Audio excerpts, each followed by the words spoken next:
एक बार फिर से आप लोगों का स्वागत है।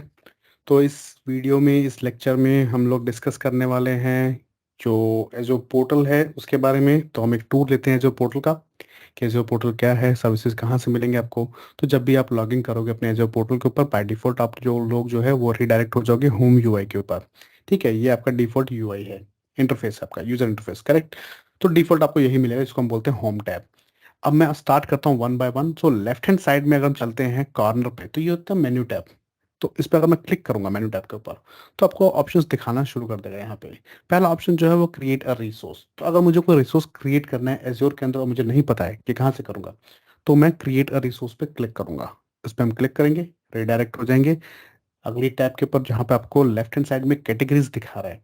ये कैटेगरीज जो हैं अब ये सभी के लिए हैं। अब क्योंकि हम जब बात करते हैं ऑर्गेनाइजेशन के अंदर, तो एक ऑर्गेनाइजेशन के अंदर जो यूजर्स होते हैं वो डिफरेंट डिफरेंट प्रोफाइल के ऊपर होते हैं। तो कोई आईटी इंफ्रास्ट्रक्चर होगा, कोई नेटवर्क एडमिनिस्ट्रेटर होगा, कोई सिक्योरिटी एडमिनिस्ट्रेटर होगा, कोई डेटाबेस इंजीनियर होगा, करेक्ट।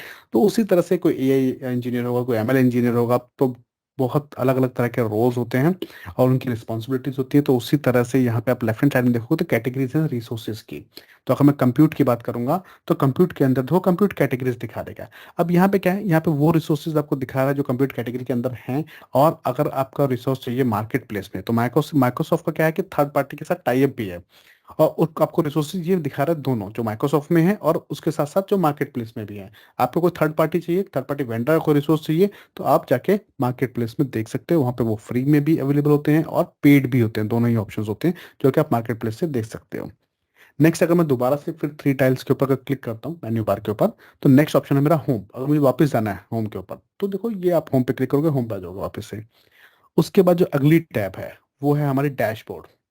डैशबोर्ड क्या होता है कि अगर मैं इंडिविजुअल अगर अकाउंट को यूज़ कर रहा हूँ और मैं कुछ सर्विसेज के ऊपर काम कर रहा हूँ, या मैं कुछ डेवन टेस्ट का काम कर रहा हूँ, या किसी प्रोजेक्ट को टेस्ट कर रहा हूँ, तो मैं क्या कर सकता हूँ, अपना एक कस्टम डैशबोर्ड क्रिएट कर सकता हूँ जिसके ऊपर मैं अपने वो रिसोर्सेज को पिन अप कर सकता हूँ जिनको मैं फ्रीक्वेंटली एक्सेस कर रहा हूँ। पहला ऑप्शन, पहला यूज केस। दूसरा यूज केस कि अगर मैं एक प्रोजेक्ट में हूँ और मैं उस प्रोजेक्ट का क्या हूँ कि एडमिन मान लो, या उस प्रोजेक्ट का मैनेजर हूँ, मैं चाहता हूँ कि सभी यूजर्स जो इस प्रोजेक्ट के अंदर इन्वॉल्व हैं, जब जब वो मेरे ऑर्गेनाइजेशन की आईडी यूज करते हुए लॉगिन करें मेरे पोर्टल के ऊपर, तो बाय डिफॉल्ट उन सबको एक डैशबोर्ड, कॉमन डैशबोर्ड दिखाई दे। ठीक, शेयर्ड डैशबोर्ड। तो वो भी हम कर सकते हैं। उस केस के अंदर क्या होगा कि जो भी प्रोजेक्ट में हम टूल्स एंड सर्विसेज यूज कर रहे हैं उनको हम पिनअप कर देंगे यहाँ पे। तो जब भी वो लॉगिन करेंगे उनको एक विजिबिलिटी दिखाई देगी अपने प्रोजेक्ट के बारे में। फिर उनको जो रिसोर्सेज वो मैनेज कर रहे हैं उसको वो क्लिक करेंगे और डायरेक्टली वो उसके ऊपर मूव कर जाएंगे। तो इसके लिए हम डैशबोर्ड यूज कर सकते हैं। अब ये जो आपको डैशबोर्ड दिखा रहा है ये होता है डिफॉल्ट डैशबोर्ड। आप चाहो तो इसी को एडिट कर सकते हो, या आप चाहो तो नया डैशबोर्ड भी बना सकते हो। तो आप लेफ्ट हैंड साइड में देखोगे एक टैब क्रिएट, यहाँ पे क्रिएट पे क्लिक करोगे और यहाँ से आप देखो आपको टेम्पलेट्स भी मिलेंगे। जैसे इन्वेंट्री का काम है आपका, तो आप एज्योर इन्वेंट्री या कॉस्मोस डीबी के हेल्थ चेक करना है आपको, एप्लीकेशन इनसाइट्स चाहिए उसके लिए आपको डैशबोर्ड चाहिए, आईओटी हब के लिए चाहिए, सर्विस ट्रैकिंग के लिए चाहिए, वीएम स्किल सेट के लिए चाहिए, या एसक्यूएल डेटाबेस हेल्थ के लिए चाहिए। तो ये टेम्पलेट्स कुछ हैं यहाँ पे। अगर आपकी रिक्वायरमेंट नहीं है इसके अंदर तो टेंशन लेने की जरूरत नहीं है। पहला ऑप्शन जो दिखा रहा है वो कस्टम का है, वहां पे अपना खुद का बनाओ। तो कस्टम पे क्लिक करो। लेफ्ट आपको राइट हैंड साइड के अंदर टाइल्स गैलरी दिखाएगा जिसके अंदर आपको कुछ टाइल्स दिखा रहा होगा, कुछ सर्विसेज दिखा रहा होगा जिसको आप यहाँ पे ऐड कर सकते हो। ठीक, अब बाकी आपको सारे रिसोर्सेज यहाँ पे नहीं दिखाएगा, सारी सर्विसेज नहीं दिखाएगा। तो अगर आपकी सर्विसेज इसके अंदर नहीं है तो भी कोई टेंशन की बात नहीं है। आप एक बार डैशबोर्ड बन जाएगा तो दोबारा से अपनी सर्विसेज को सर्विस के कंसोल से भी ऐड कर सकते हो। मैं दिखाता हूँ कैसे। तो जैसे कि मैं बोलता हूँ कि मुझे एक तो रिसोर्स ग्रुप को पहले टाइल गैलरी से ऐड करना है, तो मैंने इसको सिलेक्ट किया और ऐड पे क्लिक कर दिया। ये रिसोर्स ग्रुप यहाँ पे ऐड हो गया। अभी कोई रिसोर्स ग्रुप है नहीं हमारे पास। उसके बाद मैं चलूँ तो मुझे ऑल रिसोर्सेज भी देखने हैं, जितने भी रिसोर्सेज हैं मेरे अकाउंट में वो भी देखना है मुझे। फिर मैं बोल रहा हूँ कि मुझे क्लॉक को भी ऐड करना है, तो मैं क्लॉक भी ऐड कर देता हूँ यहाँ पे।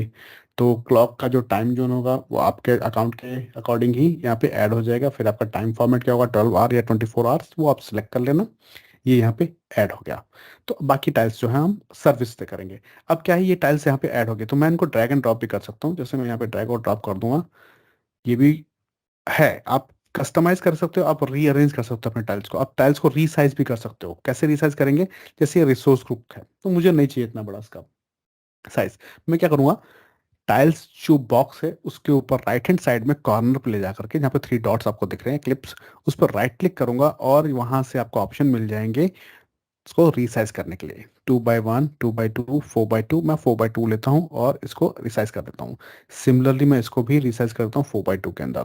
और फिर अब इसको ड्रैग एंड ड्रॉप करते हैं, थोड़ा सा अरेंज करते हैं, रीअरेंज करते हैं, ठीक है। इसके बाद सेव का ऑप्शन दिख रहा है यहाँ पे। आप पहले तो नेम चेंज कर दो अपने डैशबोर्ड का। तो मैं बोलता हूँ कि ये मेरा प्रोजेक्ट 1 है। आप कुछ भी नाम दे सकते हो, जो भी आपको प्रोजेक्ट मिला होगा, जो भी क्लाइंट का नाम होगा उसका नाम भी दे सकते हो। फिर यहाँ पे सेव पे क्लिक कर दो। ये आपका एक डैशबोर्ड बन गया। अब आपके पास दो डैशबोर्ड है, एक तो डिफॉल्ट वाला माई डैशबोर्ड, और एक ये डैशबोर्ड जो आपका प्रोजेक्ट चल रहा है, ठीक। अब यहाँ पे तीन ही टाइल्स है मेरे पास। अब सपोज करो मैं जो है वर्चुअल मशीन सर्विस को यूज करने वाला हूँ। तो मैं ये जो सर्च बार है जो आपको सेंटर में दिख रहा है, यहाँ पे जाऊंगा, सर्च करूंगा वर्चुअल मशीन, और वर्चुअल मशीन को मैं सिलेक्ट करूंगा। ओपन हो जाएगी। यहाँ पे आपको एक ऑप्शन दिखा रहा है वर्चुअल मशीन के राइट हैंड साइड में पिन। इस पिन पे क्लिक करना है। पिन टू डैशबोर्ड होता है इसका मतलब। अब आपका डैशबोर्ड जो है वो किस कैटेगरी में आता है? प्राइवेट का मतलब इंडिविजुअल डैशबोर्ड, और शेयर्ड का मतलब जो मल्टीपल यूजर्स के साथ शेयर्ड है। तो शेयर्ड के लिए हमारे पास आरबीसी रोल होना चाहिए, वो भी हमारे पास नहीं है। तो मतलब आरबी आपके जो यूजर्स हैं उनको आप रोल बेस्ड एक्सेस कंट्रोल के थ्रू ही आप उनको शेयर कर सकते हो डैशबोर्ड को। तो फिलहाल मैं बोल रहा हूँ प्राइवेट, क्योंकि हमने प्राइवेट ही बना रखा है, तो प्राइवेट सेलेक्ट करेंगे। और प्राइवेट कैटेगरी के अंदर कौन सा डैशबोर्ड आपका, माई डैशबोर्ड या प्रोजेक्ट 1? तो हम प्रोजेक्ट 1 सेलेक्ट कर लेते हैं यहाँ पे और पिन कर देते हैं। तो जैसे मैं पिन करूंगा ये पिन हो जाएगा। दोबारा से डैशबोर्ड पे जाऊंगा तो यहाँ पे मुझे वर्चुअल मशीन दिखा रहा है सर्विस। तो मुझे अब बार बार सर्च करने की जरूरत नहीं है। मुझे अगर रिसोर्स ग्रुप के ऊपर जाना है तो मैं यहीं से क्लिक करूंगा, रिसोर्स ग्रुप पे मूव हो जाऊंगा, ठीक। फिर वापस से डैशबोर्ड पे जाऊंगा। अगर मुझे वर्चुअल मशीन कंसोल के ऊपर जाना तो मैं यहीं से क्लिक करूंगा और वर्चुअल मशीन पे पहुंच जाऊंगा। तो मेरा नेविगेशन जो है वो ईजी हो जाएगा। मैं इजिली नेविगेट कर सकता हूँ अपने रिसोर्सेज को जो मेरे प्रोजेक्ट में यूज हो रहे हैं। यही काम है डैशबोर्ड का, ठीक है। बाकी टैब्स जो है मैंने वो ऑलरेडी AZ104 कोर्स सीरीज के अंदर अपडेट की हुई है, ठीक है। तो आपको अगर और समझना है इसके बारे में तो आप वहां से इसको देख सकते हो। फिर दोबारा चलते हैं थ्री टाइल्स के ऊपर, मेन्यू बार के ऊपर, और मैं दिखाता हूँ नेक्स्ट टैब जो है वो ऑल सर्विसेज। तो ऑल सर्विसेज के अंदर मतलब ये सारी सर्विसेज आपको दिखा देगा, ठीक है। कौन सी? एज्योर की। अब क्रिएट अ रिसोर्स, और इसमें आपको सिमिलरिटी लगेगी जिसमें दिखाता हूँ आपको। ऑल सर्विसेज पे चलता हूँ मैं। तो लेफ्ट हैंड साइड में सेम उसी तरह से कैटेगरीज टैब आ गई है, ठीक है, जो हमको वहां मिल रही थी क्रिएटर रिसोर्स के ऊपर। अब यहाँ पे क्या है, अगर मैं कंप्यूट पे क्लिक करता हूँ तो ये कंप्यूट के अंदर मुझे वही सर्विसेज दिखाएगा जो कि एज्योर के अंदर अवेलेबल है। मार्केट प्लेस में नहीं रिडायरेक्ट करेगा, ठीक है। वहां पे क्या था, वहां पे मार्केट प्लेस पे भी ले जा रहा था आपको, तो थर्ड पार्टी भी दिखा रहा था। यहाँ पे सिर्फ वो सर्विसेज दिखाएगा जो एज्योर के अंदर हैं, फुल फ्लैश या फिर इन प्रीव्यू। देखो कुछ सर्विसेज इन प्रीव्यू होंगी तो वो भी दिखा रहा होगा, मतलब बीटा में जो होंगे सर्विसेज जिनको आप टेस्ट कर सकते हो और फीडबैक दे सकते हो माइक्रोसॉफ्ट को। तो ये है ऑल सर्विसेज कंसोल, जहां पे आपको माइक्रोसॉफ्ट की सर्विसेज मिल जाएंगी, सारी एज्योर की सर्विसेज। लेफ्ट हैंड साइड में चलते हैं वापस से, फिर से क्लिक करता हूँ। नेक्स्ट टैब जो है हमारे पास वो फेवरेट टैब है। फेवरेट टैब का मतलब क्या होता है कि कुछ सर्विसेज, कुछ रिसोर्सेज ऐसे होते हैं जो मैं फ्रीक्वेंटली एक्सेस कर रहा होता हूँ। तो उनको मैं क्या कर सकता हूँ कि मेन्यू टैब के अंदर ऐड कर सकता हूँ या रिमूव भी कर सकता हूँ। तो ऐड करूंगा तो मैं यहीं से उनको एक्सेस कर सकता हूँ। जैसे वर्चुअल मशीन कुछ आपको बाय डिफॉल्ट मिलेंगी, virtual machine, resource group, app service, function app, azure active directory, monitor services. ये सारी सर्विसेज जो हैं ये ऑलरेडी एडेड हैं यहाँ पे। बट अगर आपको कोई सर्विस ऐड करनी हो तो कैसे करोगे? तो आप जाओ पहले ऑल सर्विसेज पे, फिर जिस कैटेगरी के अंदर की सर्विस आती है, जैसे मैं कहता हूँ कि नेटवर्किंग में आती है मेरी सर्विस, तो नेटवर्किंग में चला जाऊंगा और नेटवर्किंग के अंदर मैं बोलता हूँ कि मुझे यूज़ करना है एप्लीकेशन गेटवे, उसको मुझे ऐड करना है, वो मैं ऐड करना चाहता हूँ। तो यहाँ पे देखो एप्लीकेशन गेटवे पे आप कर्सर मूव करो। जैसे प्लेस करोगे ये आपको दिखा रहा है यहाँ पे एक स्टार, इस स्टार पे सेलेक्ट कर दो इसको। जैसे आप सेलेक्ट करोगे, जाओ फेवरेट टैब के अंदर, आपको सबसे लास्ट में दिखाएगा आपका एप्लीकेशन गेटवे। कभी रिमूव करना है तो फिर से कर्सर लाओ कहाँ पे, फेवरेट टैब के अंदर, और कर्सर को अपनी सर्विस के ऊपर रखो। फिर से पॉपअप आएगा, वहां से इसको रिमूव कर दो। चाहे आप सर्विस में जाके भी रिमूव कर सकते हो, वो आपके ऊपर है। अब ये रिमूव हो गया यहाँ से, ठीक है। तो मैं अगर इसको रिफ्रेश कर देता हूँ तो आपको देखो एप्लीकेशन गेटवे जो है यहाँ से रिमूव हो गया है फेवरेट टैब में से। तो इस तरीके से हम लेफ्ट हैंड साइड से मेन्यू टैब जो है उसके साथ अपना सर्विसेज को एक्सेस कर सकते हैं और नेविगेट कर सकते हैं। अगर लेफ्ट हैंड साइड में देखूं इस मेन्यू टैब के, तो एक सर्च बार है। सर्च बार में क्या होता है कि अगर मुझे अब बिल्कुल ही नहीं पता कि मेरी सर्विस किस कैटेगरी में आती है, ठीक है, कहाँ से एक्सेस करूंगा, कैसे क्रिएट करूंगा, या उसके डॉक्यूमेंटेशन चाहिए मुझे, तो अगर मुझे कुछ भी नहीं पता है तो सिंपली मैं क्या करूंगा, मैं अपने कीवर्ड्स यहाँ पे टाइप कर दूंगा। जैसे वही वर्चुअल मशीन या कोई और सर्विस, लाइक अगर मैं बोलता हूँ कि वर्चुअल नेटवर्क के बारे में मुझे नहीं पता है, तो मैं यहाँ पे टाइप करता हूँ मेरे कीवर्ड्स वर्चुअल नेटवर्क, करेक्ट। तो जैसे ही वर्चुअल नेटवर्क के बारे में मैं टाइप करूंगा तो ये मुझे दिखा देगा कितनी सर्विसेज अवेलेबल है वर्चुअल नेटवर्क्स की, वो दिखाएगा, उनके ऑप्शंस दिखा देगा, फिर मार्केट प्लेस में कितने अवेलेबल है वो भी दिखा देगा, उनके डॉक्यूमेंटेशन भी दिखा देगा। तो डॉक्यूमेंटेशन अगर मुझे कुछ समझना है माइक्रोसॉफ्ट के एजूर का वर्चुअल नेटवर्क क्या है, उसके एफएक्यूज क्या है, तो वो सब के डॉक्यूमेंटेशन भी आपको मिल जाएंगे, लिंक भी मिल जाएगा। तो कंप्लीट आपको इन्फॉर्मेशन मिल रही है आपके कीवर्ड के अकॉर्डिंग। तो अगर मुझे नहीं पता है कि मेरी सर्विस मुझे कहाँ से मिलेगी, किस कैटेगरी में आती है, तो टेंशन नहीं लेनी, सिंपल सा काम है। सर्च बार में जाओ और अपना कीवर्ड टाइप करो, आपको आउटपुट मिलेगा एज पर योर कीवर्ड, और सेलेक्ट कर लो अपनी सर्विस को और इसको यूटिलाइज करो। फिर लेफ्ट हैंड साइड में आपको दिखा रहा है next step cloud shell. Cloud shell क्या है, तो मैंने अपनी पिछली वीडियो में पहले भी रिपीट किया हुआ दूसरी कोर्स सीरीज के अंदर, दूसरी प्लेलिस्ट के अंदर। फिर से बताता हूँ कि अगर मैं अपने जो कि अजोर जो अकाउंट है जिसको हम बोलते हैं एआरएम पोर्टल, ये जो पोर्टल हम यूज कर रहे हैं इसको हम बोलते हैं ARM service, as resource manager service. तो इस सर्विस के ऊपर हम डिफरेंट टाइप से एपीआई कॉल कर सकते हैं, इसको हम डिफरेंट टाइप से एक्सेस कर सकते हैं, जैसे पोर्टल से कर रहे हैं। उसके साथ साथ मैं इसको पावर शेल से भी एक्सेस कर सकता हूँ, सीएलआई से भी एक्सेस कर सकता हूँ, और एसडीके से भी एक्सेस कर सकता हूँ अगर मैं कोई प्रोग्रामर हूँ, डेवलपर हूँ, और मुझे किसी लैंग्वेज में एक्सपर्टाइज है जैसे जावा, पीएचपी, पाइथन, रूबी, तो मैं अपने लैंग्वेज के एसडीके यूज करके उनके थ्रू भी इनको एक्सेस कर सकता हूँ एजूर के पोर्टल को, और कॉल कर सकता हूँ अपनी सर्विसेज को। तो क्लाउड शेल क्या काम करता है कि अगर मैं लोकल सिस्टम की बात करूं, जैसे ये मेरा मैकबुक है, तो मैं मैकबुक से क्या कर सकता हूं, अपने एजूर अकाउंट को, इस अकाउंट को एक्सेस कर सकता हूं। बट जब एक्सेस करूंगा तो मुझे ऑथेंटिकेशन एंड ऑथराइजेशन को वो मैनेज करना होगा। तो मैं एक तो ऑथेंटिकेटेड यूजर होना चाहिए और मेरे पास परमिशन होनी चाहिए, ऑथराइजेशन होना चाहिए, पहली चीज। दूसरी चीज, मेरे लैपटॉप के ऊपर वो इंटीग्रेशन होना चाहिए, मेरे पास पावरशेल के मॉड्यूल्स होने चाहिए, एजेड मॉड्यूल्स, वो होने चाहिए, प्री रिक्विजिट कंप्लीट होनी चाहिए। अगर मैं विंडोज सिस्टम की बात करूं तो मेरे पास पावरशेल का वर्जन 5.1 और उससे ऊपर का वर्जन होना चाहिए, डॉट नेट फ्रेमवर्क 4.7 या उससे ऊपर का वर्जन होना चाहिए। उसके बाद पावरशेल के मॉड्यूल्स होने चाहिए। तो अब आप सोचो एक कंडीशन कि अगर आप यूज कर रहे हो एक 32 बिट ऑपरेटिंग सिस्टम जिसमें आप होम एडिशन यूज कर रहे हो, तो उस केस के अंदर आपको पावरशेल नहीं मिलेगा उसके अंदर। तो पावरशेल अगर नहीं है मेरे पास तो मैं कैसे इंटीग्रेट करूंगा अपने एज्योर पावरशेल मॉड्यूल को अपने लोकल सिस्टम के ऊपर, पॉसिबल नहीं हो पाएगा, है ना। तो और मैं सिर्फ इस काम के लिए एक लाइसेंस तो परचेज करूंगा नहीं एंटरप्राइज का या प्रोफेशनल का, विंडोज का। तो उस केस के अंदर हम क्या कर सकते हैं, हमें क्लाउड शेल ऑफर कर रहा है माइक्रोसॉफ्ट। तो क्लाउड शेल के अंदर आपको दो टर्मिनल मिलते हैं, पावर शेल और बैश, जिसके ऊपर आप अपने पावर शेल की कमांड रन कर सकते हो और सीएलआई कमांड रन कर सकते हो बैश के ऊपर। एक बार में आपको एक ही टर्मिनल मिलेगा, या तो आप पावर शेल यूज कर सकते हो या बैश यूज कर सकते हो, वो आपको देखना है कि कौन सा आपको यूज करना है, और वो डिपेंड करता है आपकी एक्सपर्टाइज के ऊपर। अब आप बोलोगे मेरी एक्सपर्टाइज पे कैसे, तो अगर आप विंडोज एडमिनिस्ट्रेटर हो, विंडोज बैकग्राउंड से आ रहे हो, तो आप पावर शेल यूज करोगे। अगर आप आ रहे हो लिनक्स बैकग्राउंड से तो आप यूज करोगे बैश टर्मिनल। सिंपल है। नेक्स्ट टाइप जो दिखा रहा है आपको वो है डायरेक्टरी प्लस सब्सक्रिप्शंस। तो डायरेक्टरी प्लस सब्सक्रिप्शंस का मतलब क्या होता है कि हम एज्योर अकाउंट के अंदर एक से ज्यादा सब्सक्रिप्शंस यूज कर सकते हैं। मेरे पास अभी एक ही सब्सक्रिप्शन है जिसको मैं बोल रहा हूँ कि फ्री ट्रायल सब्सक्रिप्शन है, ठीक, जो आप देख रहे हो। और एक ही डायरेक्टरी है मेरी, वो डायरेक्टरी जो वो बाय डिफॉल्ट बनती है, जो हम नेक्स्ट लेक्चर में बात करेंगे। तो एक ही डायरेक्टरी है और वो बाय डिफॉल्ट बनती है, बाय डिफॉल्ट एजर उसको बनाता है। उसके अंदर मेरे पास एक सब्सक्रिप्शन है क्योंकि मैंने एक सब्सक्रिप्शन बनाया है अभी फ्री ट्रायल का। करेक्ट, मैं एक से ज्यादा सब्सक्रिप्शन इसमें यूज कर सकता हूँ, ऐड कर सकता हूँ इस अकाउंट के अंदर, इस टेनेंट के अंदर। तो मैं मल्टीपल टेनेंट्स भी क्रिएट कर सकता हूँ। अगर मैं मेरे पास मल्टीपल टेनेंट्स हैं तो मैं कहाँ देखूंगा, इस टैब से देखूंगा, डायरेक्टली प्लस सब्सक्रिप्शन टैब से। यहाँ पे मैं अपने सारे टेनेंट्स और उनके ऊपर कौन कौन से सब्सक्रिप्शन हैं उन सभी सब्सक्रिप्शन को देख सकता हूँ।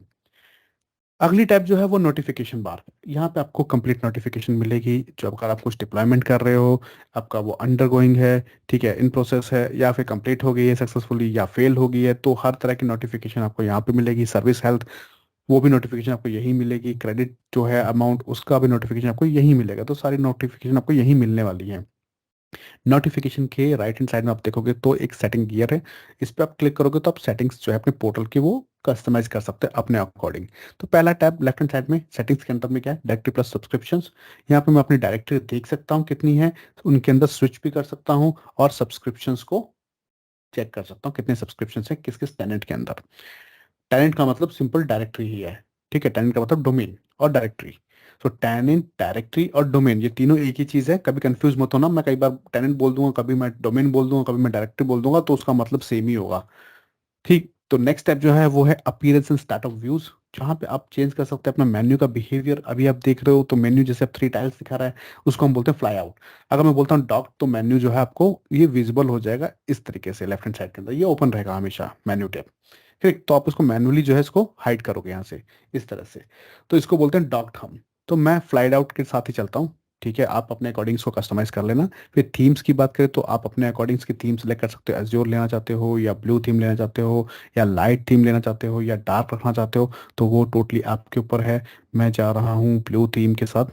ठीक है, नेक्स्ट, आपको कंट्रास्ट कैसा चाहिए अपने पोर्टल पे? वाइट चाहिए तो वाइट कर लो, ब्लैक चाहिए तो ब्लैक कर लो, नहीं चाहिए तो नन कर दो। ठीक है, फिर नीचे आ जाओ। उसके बाद देखो स्टार्टअप व्यूज, बाय डिफॉल्ट आपको क्या चाहिए, होम टैब चाहिए या डैशबोर्ड चाहिए? तो बाय डिफॉल्ट जो है वो होम ही होता है। ठीक, अब आप कहते हो कि मुझे तो डैशबोर्ड ही चाहिए, जब भी मेरा यूज मैं लॉगिन करूं या मेरे यूजर्स लॉगिन करें उनको डैशबोर्ड ही दिखे, तो आप डैशबोर्ड सेलेक्ट करो। ठीक है, और उसके बाद उसको अप्लाई कर दो, तो आपको हमेशा डैशबोर्ड ही मिलेगा as a default UI. Correct, apply कर दो उसको। उसके बाद लैंग्वेज प्लस रीजन, आप अपना लैंग्वेज चेंज कर सकते हो और रीजन चेंज कर सकते हो कभी भी।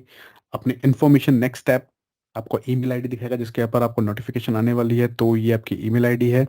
आप यहाँ से एक्सेप्ट कर सकते हो। ठीक है, और अपना रीजन सेलेक्ट कर सकते हो जहाँ पे आपको नोटिफिकेशंस या जो भी इनके प्रमोशनल होंगे वो इन्फॉर्मेशन आपको मिलती जाएंगी। तो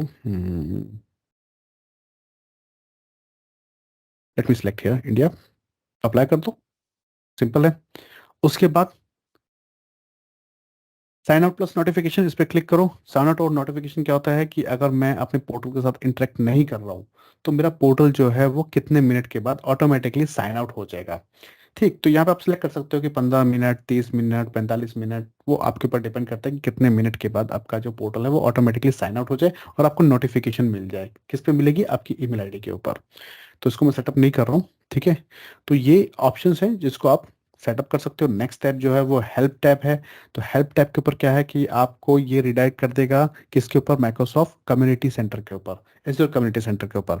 तो कोई क्वेरी है, कोई क्वेश्चन है किसी सर्विस से रिलेटेड, किसी टॉपिक से रिलेटेड, तो आप क्या कर सकते हो? अपने क्वेश्चंस को पोस्ट कर सकते हो एज़्योर कम्युनिटी सेक्शन में। तो जहाँ पे क्या होंगे? एक्सपर्ट्स होंगे जो कि आपको आंसर देंगे एज पर योर क्वेश्चंस।